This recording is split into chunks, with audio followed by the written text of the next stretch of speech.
एक विद्यालय के बच्चे पिकनिक के लिए जाते हैं और उनके साथ मैडम भी जाती हैं और तभी देखती हैं पिकनिक वाली जगह पर एक ज्योतिषी बैठे हैं जो सभी लोगों का हाथ देख रहे हैं और उनकी भविष्यवाणी बता रहे हैं। तभी जो मैडम थी अपनी साथ वाली मैडम को लेकर पंडित जी के पास जाती हैं और कहती हैं, बाबा जी इसका हाथ देखिए और बताइए इनकी शादी कब होगी। मगर वह मैडम महिला अपना हाथ खींच लेती हैं। तभी पंडित जी पूछते हैं कि तुम अपना हाथ क्यों छुपा रही हो, क्यों संकोच कर रही हो दिखाने में। तभी वो मैडम कहती हैं, मेरी शादी नहीं हो रही है। क्यों? मैं एक मांगलिक हूँ जो कि मेरे घर में रिश्ता आता है। जब इसका पता चलता है कि मैं मांगलिक हूँ तो मुझसे कोई शादी करना नहीं चाहता है। तभी पंडित जी ने कहा, हर समस्या का समाधान है मगर उसे सही ढंग से किया जाए। तभी पंडित जी उस मैडम को अपने पास बुलाते हैं और उनके कान में कुछ कहते हैं और ऐसी बात बताते हैं जिसको सुनकर वह महिला उसी बात पर अमल करती है और एक ही 13 साल के अपने ही छात्र से शादी कर लेती है और विधवा हो जाती है। यह जानकारी पूरे प्रदेश में पहुंचती है। सब हैरान हो जाते हैं, परेशान हो जाते हैं। दोस्तों आप लोग भी सुनोगे तो हैरान हो जाओगे, परेशान हो जाओगे। नमस्कार, प्रणाम, मैं अंजू पांडे आप सभी का स्वागत करती हूं। आज मैं एक सच्ची घटना के साथ आपके समक्ष उपस्थित हुई हूं और इस घटना को शुरू करने से पहले आपसे मेरी एक छोटी सी रिक्वेस्ट है, आप हमारे चैनल को लाइक कीजिए, सब्सक्राइब कीजिए, बेल आइकन दबाइए ताकि मैं जो भी वीडियो अपलोड करूं आप सब लोगों तक पहुंच सके। दोस्तों यह घटना है पंजाब का एक इलाका है जलंधर। उसी के पास एक गांव है जिसका नाम है बस्ती बाबा खेल गांव। उसी में एक परिवार रहता है जो कि बहुत गरीब था। उनका एक 13 साल का बेटा था। उसकी पढ़ाई के लिए उन्होंने हर प्रयास किए जिससे उनके बेटे को अच्छी शिक्षा मिल सके और जिससे उनका आने वाला भविष्य संवर सके। जो लड़का था जिसकी उम्र 13 साल की थी उसका एडमिशन एक अच्छे स्कूल में करवा देते हैं जो कि पढ़ाई लिखाई में बहुत अच्छे ढंग से करता था। तभी स्कूल से पता लगता है कि कुछ बच्चे पिकनिक के लिए जा रहे हैं और वहां की जो महिला टीचर थी पिकनिक के लिए जाती हैं। तभी वहां जाकर देखती हैं कि जो है एक ज्योतिषी वहां बैठे हुए होते हैं सबकी भविष्यवाणी बता रहे हैं।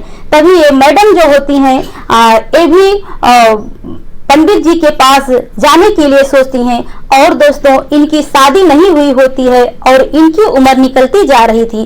तभी ये सोचती हैं चलो हम भी अपना हाथ दिखाते हैं। तभी एक मैडम और आती हैं जो कि उनकी फ्रेंड होती हैं। वो आती हैं, उनको बुलाती हैं और साथ लेके जाती हैं। तभी ये मैडम जब ज्योतिषी के पास जाती हैं अपना हाथ दिखाती हैं और कहती हैं, पंडित जी मेरी शादी नहीं हो रही है, जो भी रिश्ता आता है वो चला जाता है, मुझसे कोई शादी नहीं करता है। तभी पंडित जी उसको बुलाकर उनसे जो कहता है वो उस पर अमल कर लेती हैं और उन ज्योतिषी की बात मान लेती हैं और फिर सब लोग घूम टहल के घर आ जाते हैं।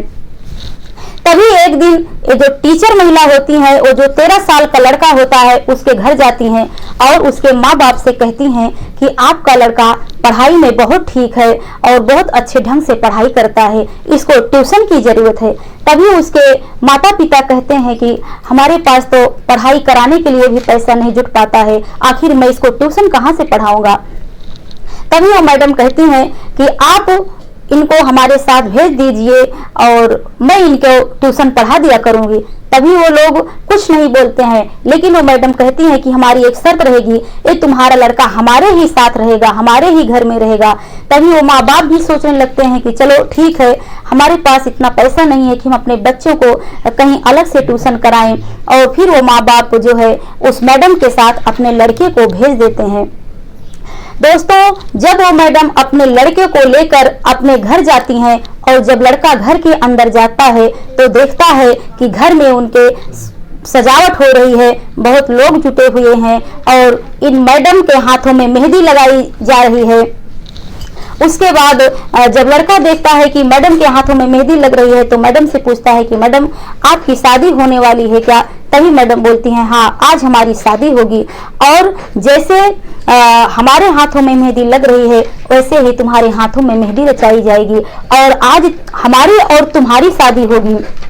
लड़का बहुत संकोच में पड़ जाता है, सोचने लगता है कि आखिर हमारी शादी कैसे, ये तो मैडम हमें पढ़ने के लिए यहाँ बुलाई थी और मैं जब आया तो ये सब देखने लग रहा हूँ।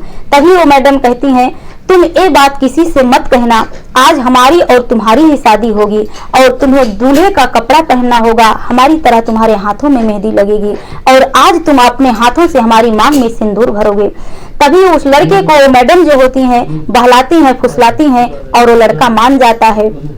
तभी दोस्तों पंडित जी आते हैं और उनके घर में बहुत सारे मेहमान आते हैं। हालांकि मेहमान ज्यादा नहीं होते हैं, वो घर के ही लोग सब रहते हैं, लेकिन वो जो शादी का फंक्शन होता है जैसे शादी की रीत रिवाज होती है उसी तरह से उनकी शादी की जाती है।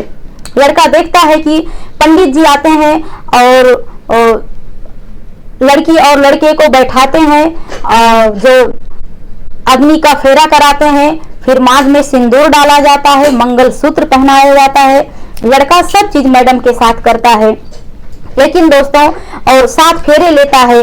जब बात आती है सुहाग रात की तो सब लोग उसे रात के समय में उस लड़के को मैडम के साथ भेज देते हैं एक अकेले कमरे में और मैडम वो लड़का जो 13 साल का लड़का होता है वो मैडम के साथ कमरे में जाता है और जब सुबह होती है तो लड़का देखता है कि मैडम बहुत जोर जोर से रो रही हैं, चिल्ला रही हैं और वो देख रहा है कि मैडम अपनी चूड़ियों को तोड़कर फेंक रही हैं, अपने गले के मंगलसूत्र को निकाल के फेंक रही हैं, अपने मांग का सिंदूर मिटा रही हैं और बहुत जोर जोर से रो रही हैं। तभी वो लड़का परेशान हो जाता है, हैरान हो जाता है और जब ये सब देखने लगता है, देख ही रहा होता है, तभी वो समझ नहीं पाता है और सोचने लगता है कि यही मौका है, मैं अपने घर को चला जाऊं। तभी वो लड़का मौका पाते ही वहां से भाग जाता है।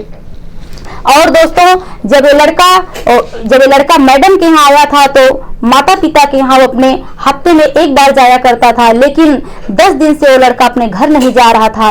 तभी माँ बाप भी परेशान हो रहे थे, लेकिन जब ये लड़का अचानक से अपने घर पहुंचता है और उसकी माँ जब इसको दरवाजे पर देखती है तो इसको देखकर परेशान हो जाती है, हैरान हो जाती है और सोचने लगती है कि आखिर ये मेरा लड़का है या कोई दूल्हा खड़ा है। दोस्तों जैसे वो लड़का उसके आंख में काजल लगा था, हाथ में जो लगन पहनाई जाती वो पहना हुआ था और जो दूल्हे का जोड़ा होता है वो भी पहना हुआ था। उसी अवस्था में वो भागकर अपने घर आया था। जब माँ इसकी दशा देखती है तो परेशान हो जाती है और पूछने लगती है कि बेटा आखिर तुम्हारे साथ ये क्या हुआ है। तभी वो लड़का जो उसके साथ हुआ था अपनी माँ को सारी बात बताता है और अपने माता पिता के गला पकड़कर रोने लगता है और बहुत परेशान हो जाता है। तभी उसकी माँ अपने मन में विचार करती हैं कि कहीं ये मैडम हमारे लड़के को तो नहीं फंसा रही हैं या कि कोई इनका और चाल है।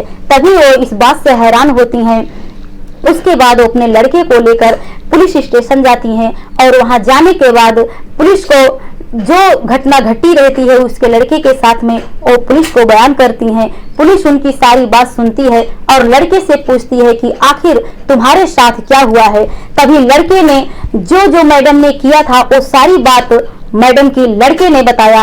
तभी पुलिस मैडम के घर जाती है, ये जांच करने के लिए जाती है कि आखिर मैडम का क्या इरादा था और इस 13 साल के बच्चे के साथ ऐसा क्यों किया। मैडम ये सब बात जानने के लिए पुलिस जो है मैडम के घर जाती है और वहाँ महिला टीचर के यहाँ जब पुलिस पहुंचती है तो महिला टीचर से पूछने लगती है कि आखिर इस 13 साल के बच्चे के साथ तुमने ऐसा क्यों किया। तभी वो महिला टीचर कहने लगती है सर मैं क्या बताऊं, मैं एक मांगलिक लड़की हूं और एक दिन मैं ऐसे पिकनिक पे घूमने गई थी बच्चों के साथ में, वहां मुझे ज्योतिषी मिले थे।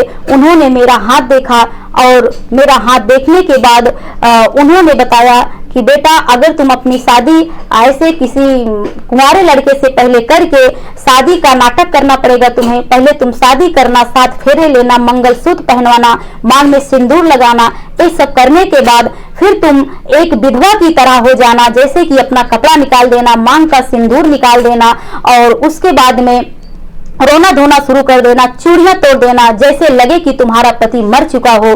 तब तुम्हारा ये जो मांगलिक दोष है ये मिट जाएगा और तुम्हारी शादी हो जाएगी और जो जिस लड़के के साथ तुम्हारी शादी होगी वो लड़का भी सुरक्षित रहेगा, उसे भी कोई तकलीफ नहीं होगी। साहब ये सब बात मैं जब उस ज्योतिषी की सुनी तो मेरे मन में यही ख्याल आया कि मैं इसी लड़के के साथ क्यों ना अपना ये दोष मिटा सकूं। सर इसीलिए मैंने ये काम किया है। तभी पुलिस ये बात सुनती है और परेशान हो जाती है और दोनों पक्ष को समझाती है, जैसे कि जो महिला टीचर होती हैं उनको भी समझाती है और जो माँ बाप होते हैं इनको भी समझाती है। माँ भी समझ जाती है कि दोष मिटाने के लिए किया है इसने।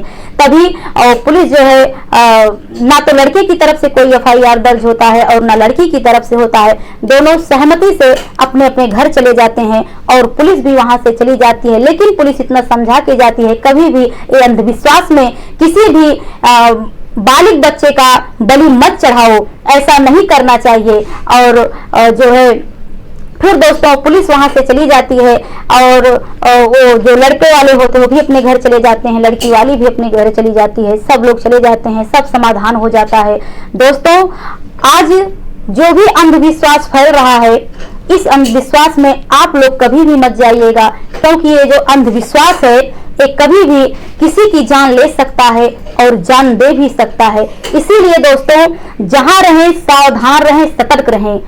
फिर मिलेंगे नेक्स्ट वीडियो में। अगर ये वीडियो आपको पसंद आई होगी तो कमेंट करके जरूर बताना और अपनी राय जरूर देना। तब तक के लिए जय।